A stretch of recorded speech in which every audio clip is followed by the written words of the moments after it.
Okay, last class we have seen the use of semaphore variables, and we have defined a semaphore variable S, which can be only initialized, and two operations can be performed on the semaphore variables other than initialization. One is PS operation, which is defined like this: while S is less than or equal to 0, do skip, then decrement S by 1, and the VS operation, where S is incremented by 1, and we have also said that both these PS and VS operations, they are atomic in nature. And we have seen the use of semaphore variables to solve the mutual exclusion problems, where we have taken one semaphore variable, say mutex, which is initialized to a value 1. Then for the critical section problem or mutual exclusion problem, before entering the critical section, in the entry section you perform p mutex operation, and in the exit section you perform v mutex operation. So this will give the mutual exclusion property. We have also seen the use of semaphore variables for process synchronization. So whenever we have a statement, say Sj, which is to be executed only after Si, you use a semaphore variable, say sync, which is initialized to a value 0. Before execution of Sj, you perform p sync operation, and after execution of Si, you perform v sync operation. So this ensures that Sj can be executed only after Si. So even if Si and Sj, they are the statements being executed by two independent processes, but because of this p-sync and v-sync operations, these two processes will be synchronized at this point. Then we have redefined the operations p and v on the semaphore variables to avoid the busy waiting problem, where instead of having a semaphore to assume only the integer values, we have defined semaphore as a structure having an integer value as well as a list associated with it. So whenever a process tries to perform p operation, if it finds that the semaphore is not free, that is the value of semaphore is not greater than 0, then the process will be added to the list for that particular semaphore variable, and the process will be blocked or the process will go to sleep mode, so that it does not consume any CPU time. The process will be waken up only when some other process performs a v operation on the same semaphore, removes a process from the list, and puts that process in the ready list. Okay? So that is how we can avoid busy waiting of the processes, in the sense that the process does not consume CPU time unnecessarily. So let us see how these semaphore variables can be used for different problems with the help of some classical problems. One of them, of course, we have seen earlier, that is a producer-consumer problem.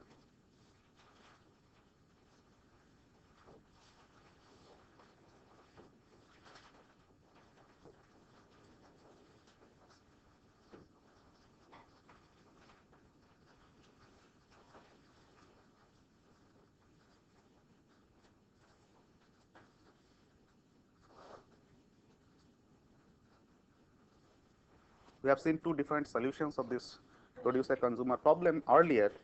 Now let us see whether we can solve this producer-consumer problem using the semaphore variables as well. So to solve this producer-consumer problem, we assume that there are three semaphore variables. One of the semaphore variables is full, other semaphore variables is empty, and the other one is, say, mutex. All these are semaphore variables.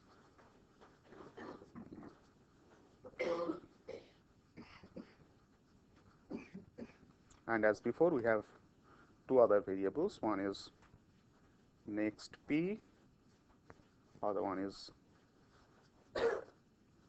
next c, and they are of type item. Okay. Then we assume that the semaphore variable full is initialized to value 0, empty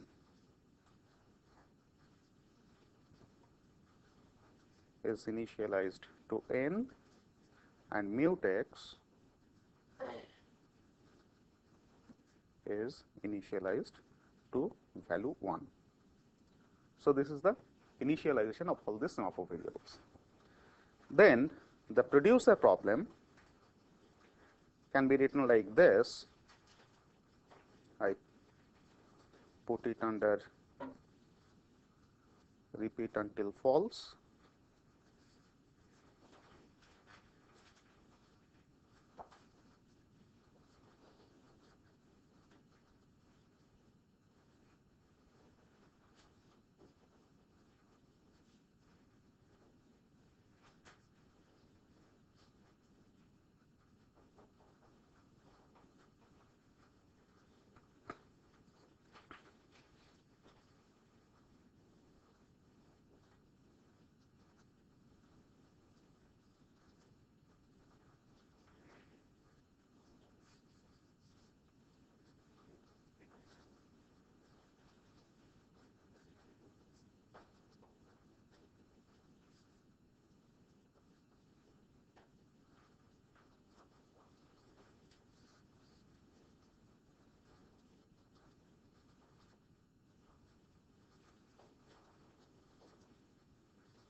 Okay.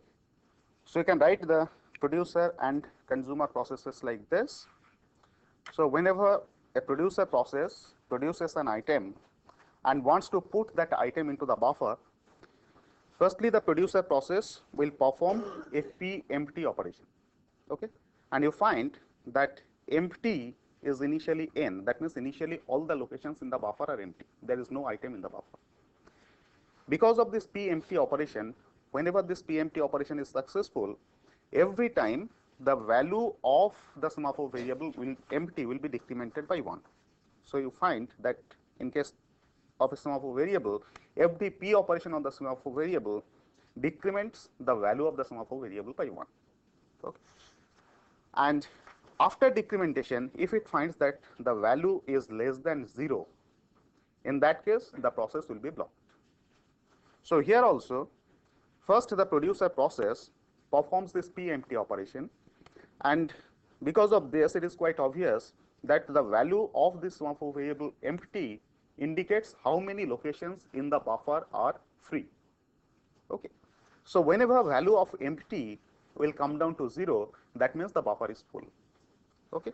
So, if this PMT operation is not successful, in that case we know that the buffer is full, so the producer process cannot put this item into the buffer. So, the producer process will be blocked. In case any location in the buffer is free, in that case PMT operation will be successful and the producer process will not be blocked. So, it can put this item which has been produced in next P into the buffer. Okay. So, before putting this item into the buffer, it performs P mutex operation, and this mutex semaphore variable allows only either the producer process or the consumer process to access the buffer at a time. Okay. So, it maintains the mutual exclusion of the buffer. Both producer process and consumer process cannot access the buffer at the same instant of time. So, that is ensured by this mutex semaphore variable, right. So, after that, if P mutex is also successful, this next P, the item will be added into the buffer. After that, the buffer will be freed by performing V mutex operation, and then by performing V full operation, it will indicate that one more element, one more item has been added to the buffer, because V full operation will increment the value of the semaphore variable full by 1. Okay. Similarly, for this consumer process, it has to perform P full operation, because if the value of this variable full, integer value of this variable full is less than 0, that indicates that there is no element in the buffer to be consumed. So, the consumer process has to be blocked. So, it performs the P full operation. After that, again P mutex and V mutex, this pair of operations ensures that access of the buffer is mutually exclusive. If both of them are successful, both P full and P mutex operations, then only the consumer process will consume an item from the buffer, and after that, by performing V mutex operation, the buffer will be full, buffer will be freed, and finally by executing this V empty operation, because the consumer process has consumed one item, so one more location in the buffer has been made free. Okay. So, the value of the semaphore variable empty will be incremented by 1 by this V empty operation. Okay. So, you find that in addition to the other two solutions that we have discussed earlier, this producer consumer problem can also be solved by using the semaphore variables. Okay. Now, let us take another classical problem. I am discussing all these classical problems because they are common problems in operating system. Okay. So, the next problem that we will discuss is called a reader-writer problem.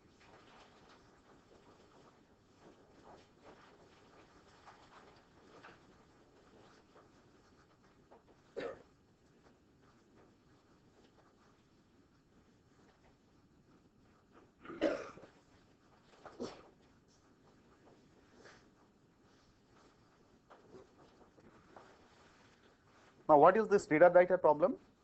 Here we assume that suppose we have a shared file. Okay. The file can be accessed by a number of reader processes. It can also be accessed by a number of writer processes. Okay. Now, it is quite obvious that we can allow more than one reader process to access the file simultaneously, because none of the reader processes are going to modify the content of the file. But if it is a writer process, then the writer process will obviously change the content of the file. So, if there is any writer process accessing the file, no other process, whether it is a reader process or writer process, should be allowed to access the file. Okay. So, only one writer process should be allowed to access the file at a time, whereas more than one reader process can be allowed to access the file simultaneously. But whenever there is a writer process which is modifying the content of the file, no other reader process or writer process should be allowed to access the file. Okay. Similarly, if there is at least one reader process accessing the file, no writer process should be allowed to access the file. Okay. And this is a common problem, and this conclusion will also come from the read set and write set that we have already discussed. Okay. So, given this kind of problem, how this problem can be solved by using the semaphore variables. Okay. So, let us try to write the solution. We will assume that we have two semaphore variables, one is the mutex and other one is the write. They are of type semaphore,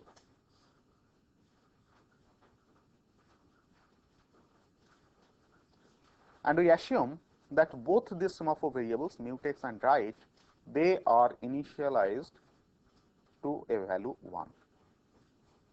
So, this is the initial value of mutex and write. We use one more integer variable, say read count.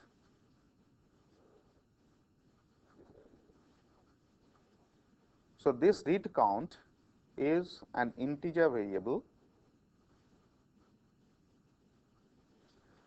and we assume that initially the value of this read count is equal to 0. Okay. So, after this we can write the codes for the reader process and the writer process like this. For the reader process, first we perform p mutex operation.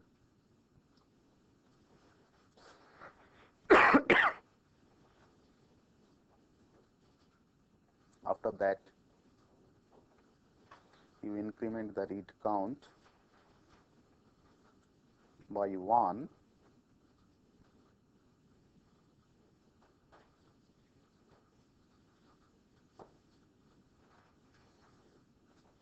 Then if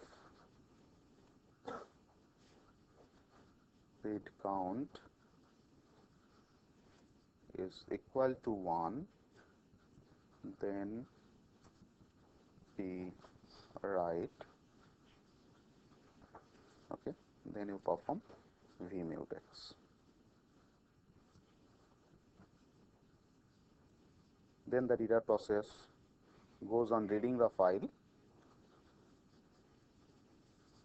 Then at the end, it will again perform p mutex operation, decrement the read count,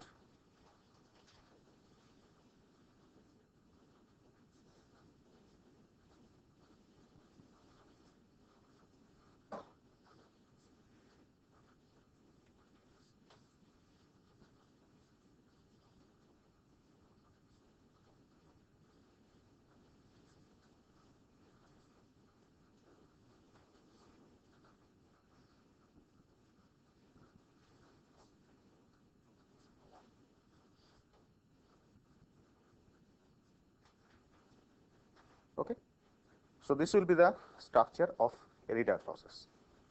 Similarly, for a writer process, the structure is much simpler. First, it has to perform a p write operation. After p write is successful, it modifies the file, that is writes into the file, and finally it performs a v write operation. Okay. Now, let us see how this thing works. You find that we have used two semaphore variables, one is mutex and one is write, and there is one integer variable which is read count. Read count is initialized to 0, and both the semaphore variables mutex and write, they are initialized to value 1. Okay. What does the reader process do? Every reader process will have similar code. Similarly, every writer process will have similar code. Okay. So, reader process first performs p mutex operation. Then within this p mutex v mutex pair, a reader process modifies or increments the value of read count. Then if read count equal to 1, then the reader process will perform p write operation. If the read count is not 1, then this p write operation will not be performed. Now, what is the significance of this? I have a number of reader processes. every reader process, whenever it wants to read contents of the file, it has to perform these statements, execute these statements first. Okay. Now, whenever one reader process performs this pmutex operation, until and unless it performs the corresponding vmutex operation, no other reader process can enter this part. Okay. So, the first reader process, after performing pmutex operation, it will try to modify this read count and will try to perform this if statement. Okay. So, before it performs this vmutex operation, no other reader process will be able to modify read count or will perform this if statement, execute this if statement, because they will be locked within by this pmutex operation, simply because we have initialized mutex, semaphore variable mutex to value 1. Okay. So, this ensures mutual exclusion of these two statements within this pmutex pair. In the essence, it ensures that this read count cannot be modified by more than one reader process at a time. And you have seen that if we allow more than one reader process to modify the value of read count followed by this if statement, what type of problem we will face? Okay, that we have discussed with respect to our producer consumer problem when we have tried to modify the value of count.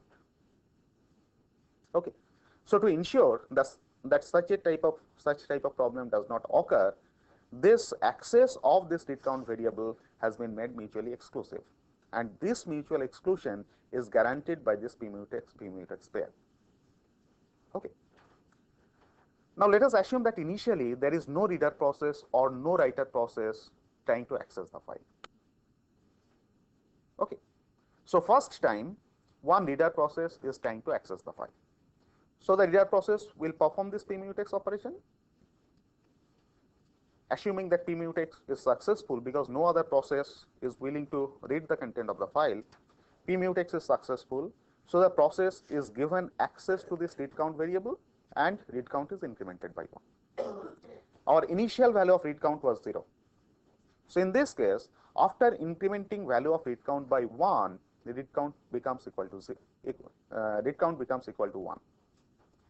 So, this process now finds that read count is equal to 1, so it will perform this pwrite semaphore operation. Okay. Pwrite will also be successful because initially we have said that there is no other process trying to access this file. So, pwrite will also be successful. So, the reader process will perform vmutex operation and starts reading the content of the file. In the meantime, while this first process is reading the content of the file, if there is a second reader process who also wants to read the content of the file, so the second reader process will perform this pmutex operation. Okay. Because the first process has already executed vmutex, so pmutex for the second process will also be successful. It increments read count by 1, so now value of read count becomes equal to 2. Read count becomes equal to 2, so pwrite will not be performed by the second process. Okay. It will simply perform vmutex operation and start reading the content of the file. So, I have two processes reading the content of the same file simultaneously, and we said that this won't create problem because none of these processes are going to modify the content of the file. Okay. Now, what happens if at this point any writer process wants to access the file? So, the code for the writer process is like this. The writer process will perform pwrite operation. Here you find that the first reader process who has entered this critical region, it has performed a pwrite operation. Okay. So, the writer process which also first performs pwrite operation, it won't be able to execute pwrite successfully because the corresponding vwrite has not been executed yet. Okay. So, the writer process will be locked on this pwrite operation, right. Now, here you find that since there are two reader processes trying to read the content of the file simultaneously, they will also come out one after another. So the first process to come out will perform p mutex, decrement the read count. It will check what is the value of the read count. If read count equal to 0, then only it will perform v write operation. Okay. Now we have two processes in this critical region. When one process is trying to come out, assuming that p mutex is successful, it will decrement the read count by 1. So now the value of read count will be equal to 1, which is not equal to 0. So the first process to come out of this critical region will not perform the v write operation. It will simply perform v mutex and come out. So even now, because v write operation has not been performed, the writer process will not wake up. So it cannot enter the critical region. It cannot write into the file. Only when the second reader process also wants to come out, that will also perform p mutex, decrement read count by 1. Earlier value of read count was equal to 1, so now it will be equal to 0. Now, because read count has become equal to 0, so the last process to come out will perform v write operation, and then finally v mutex and will come out. Once this v write operation is successful, then only the writer process will wake up from this queue, and it can perform this write operation into the file. Okay. So you find that this mutex variable, semaphore variable, ensures mutual exclusion of this read count variable, whereas this semaphore variable write, it ensures that whenever there is any reader process performing read on the file, no writer process is given access to the file. Okay. However, more than one reader process can read the content of the file. Similarly, if there is any writer process is trying to write into the file, no other reader process or writer process will given access to the file. Okay. So it is the first reader process to enter this critical region will perform p write operation, ensuring that even if there is at least one reader process, the writer process cannot get access. And it is the last reader process to come out of the critical region will perform v write operation. Okay. So the first reader process to enter the critical region will perform p write, and the last reader process to come out of the critical region will perform v write. Right. So find that such a complicated problem where we can allow more than one reader process to be into the critical region simultaneously, but whenever there is any writer process, no other reader process or writer process can be given access to the file. Even such a complicated problem can be solved using these semaphore variables, and that shows the power of semaphore variables and the semaphore operations that we have. But this may lead to the starvation of the write processes. Yeah, if we don't have a read semaphore, which is initialized to n, whatever the maximum number is. This does not solve the problem of starvation. It only solves the problem of mutual exclusion. Okay. Now, we have assumed that this p mutex operation and v mutex operation, they are atomic in nature. Then one question naturally comes that how to ensure that these operations will be atomic. Okay. So if you go into the Unix operating system, the Unix operating system gives the provision of semaphore variables, and it has also have the system calls to perform this p mutex, v mutex operations. Of course, the mnemonics is not really p or v. It has got some other mnemonics. Okay. Using those mnemonics, this p and v operations can be implemented. But again, that is a set of code, a set of instructions used to implement p operation and v operation. But then naturally the question comes, because it is not a single instruction, because it is a set of instructions, how do you ensure the atomicity of p operation and v operation? Okay. Now, all the operations on the semaphore variables that are done are with the help of system calls, and this system call is a function. And the first thing that is done is, whenever the system call is executed, the first instruction within the function is to give the system highest priority for that process, because that will have highest priority no other operation can be performed until and unless the priority of the process comes down. Okay. So, the first statement is to increase the priority to the highest level, and the last statement is to reduce the priority, right. So, though this P and V operations are to be performed by functions, but the atomicity is ensured by changing the priority level. Okay.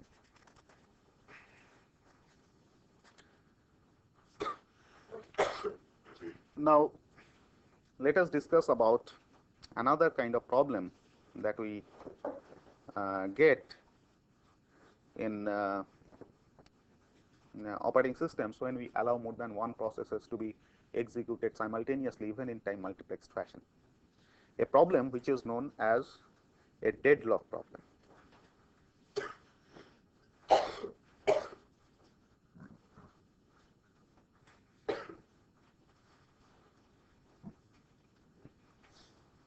Now, what is this deadlock problem? We have seen that the major function of the operating system is to manage the resources of the system, the resources which are to be shared by more than one processes. Okay. And in such a case, we can lead to a problem like this. Suppose we have got two processes in the system. We call these processes P1 and process P2. Okay. And in the system, we have two resources, it's the resource A and resource B. A simple situation like this. We have only two processes, P1 and P2, and we have only two resources, A and B, in the system. Okay. P1, for its completion, requires both the resources A and B. Similarly, P2 also requires both the resources A and B. And their operations can be complete only when both the resources are available. Until and unless both are available, they cannot complete their operation. Okay. And the resources will be released only after completion of the process. Okay. Now, we can have a situation like this. Suppose P1 has acquired resource A. So, I have resource A, I have resource B, I have the process P1, I also have the process P2. So, I have a situation like this, that P1, because it needs both the resources A and B, first suppose it requires resource A, and so it has put a request for resource A and it has acquired resource A. Because for its completion, it requires both the resources A and B. So, I have a situation like this, that P1 has acquired resource A and in future it will require resource B. For P2, it has acquired the resource B and in future it will require the resource A. And we have also said that P1 will require both the resources for its completion, P2 will also require both the resources for its completion. And P1, once it has acquired resource A, it will not release resource A until and unless it gets B and its job is complete. Similarly, P2, though it has acquired resource B, it will not release B until and unless it gets A and its job is complete. Okay. So, I have a situation like this, that P1 has acquired A and is waiting for the resource B to be free, because until and unless P2 releases B, P1 cannot acquire it. Okay.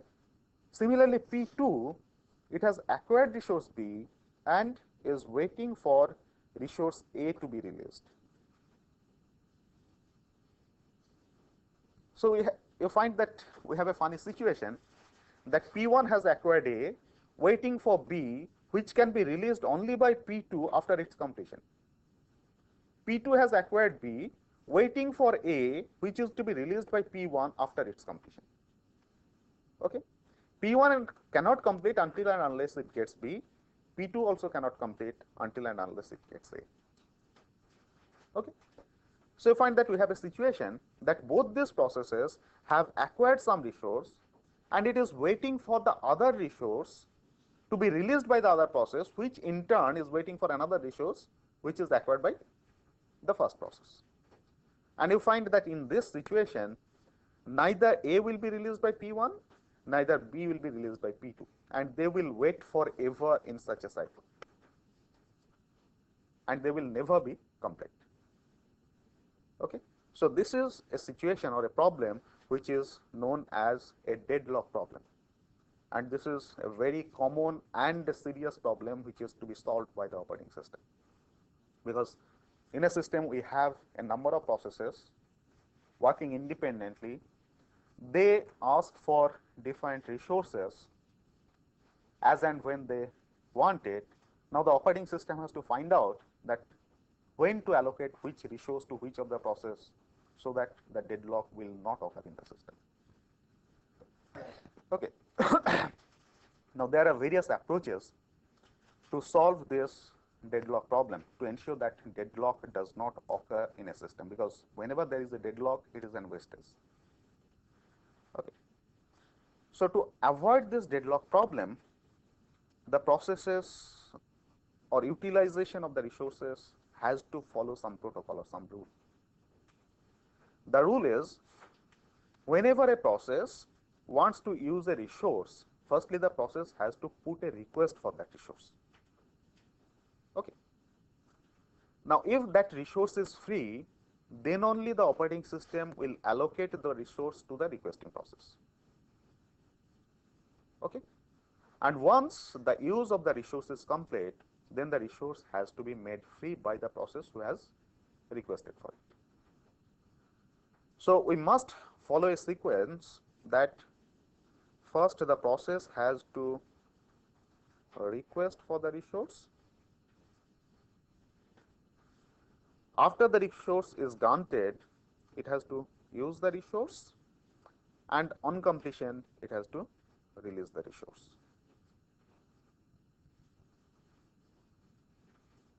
Okay. Now in order to be able to give the resources to different requesting processes, the system must know the status of different resources. Okay. That is, which resource is free or which resource is already allocated, if it is allocated to which process it has been allocated. All these informations must be known to the operating system for proper management of the resources. Okay. So such information, status information of the resources is maintained in a system table.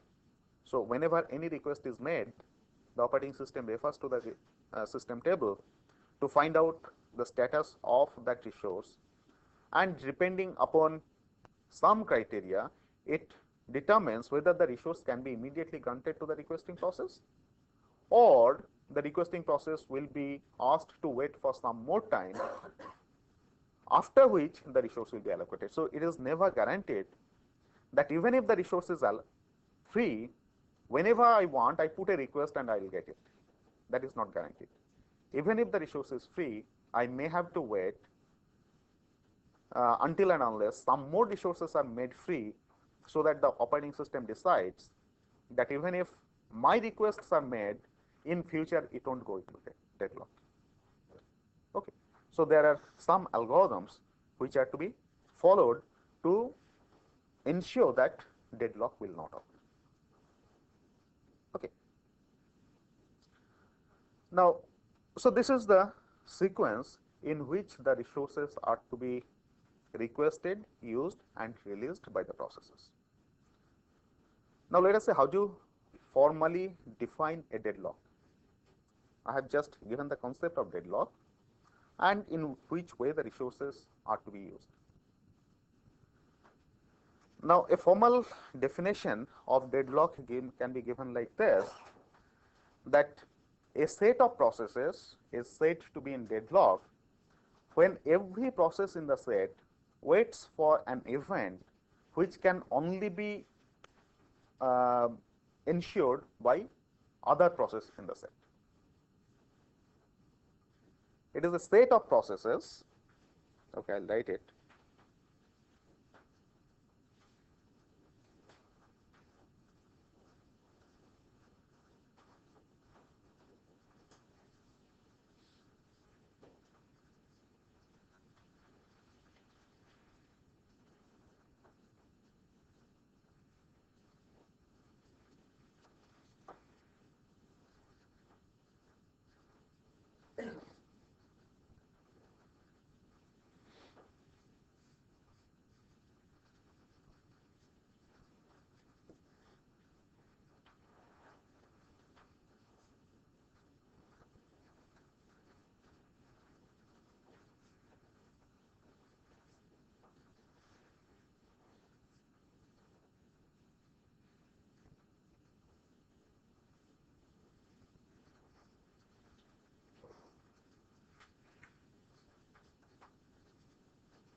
So this is the deadlock definition.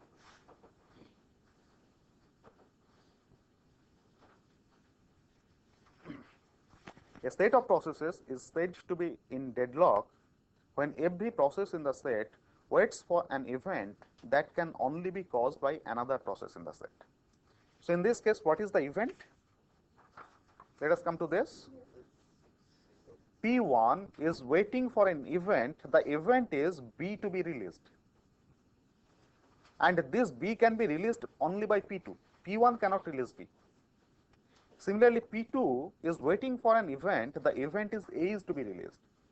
And this A can only be released by P1. P2 cannot release it. Okay. So every process is waiting for an event which can only be caused by another process in the set, not by the same process. Okay. And that is a formal definition of deadlock. Now, as we said, that it is the responsibility of the operating system to see that the deadlock does not occur. Then the operating system must know what are the reasons which can lead to deadlock, or what are the conditions of deadlock. Okay. So if we know the conditions of deadlock, then if we can ensure that such conditions will never occur, then we can ensure that the deadlock will never occur. Okay. So you have to know that what are the conditions for the occurrence of a deadlock. There are 4 necessary conditions for the occurrence of deadlock.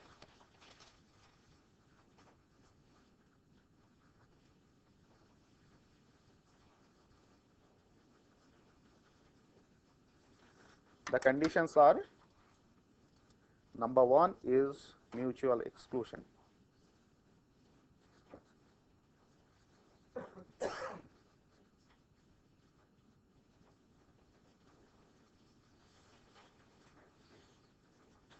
That is, there is at least one resource in the system which cannot be shared by more than one process at a time. Okay. Say for example, a printer.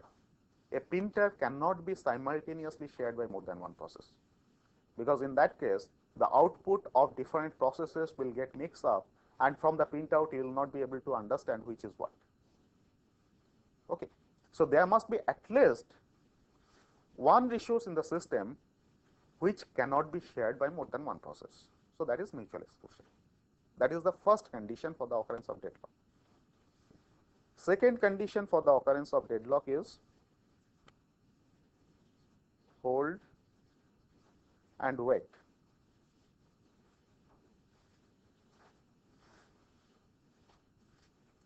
Okay. That is, the process is holding some resource and waiting for other resources to be released. As in this case, P1 is holding A and waiting for B to be released. That is, hold A and wait for B. Similarly, P2 is holding B and waiting for A. Okay. So hold and wait is the second necessary condition for the occurrence of deadlock. Third condition is no preemption.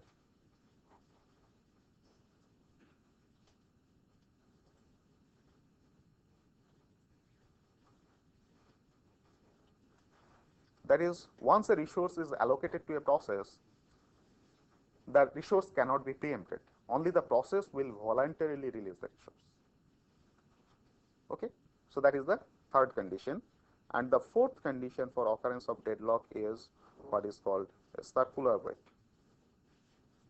Of course, we can say that this circular wait is an extension of this hold and wait, because it is the hold and wait which leads to circular wait condition.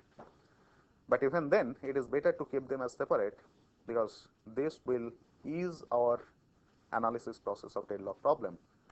And because these are the 4 necessary conditions for the occurrence of deadlock, if we can avoid any of these conditions, if we can ensure that at least one of them is not present, then we can ensure that the system is deadlock free.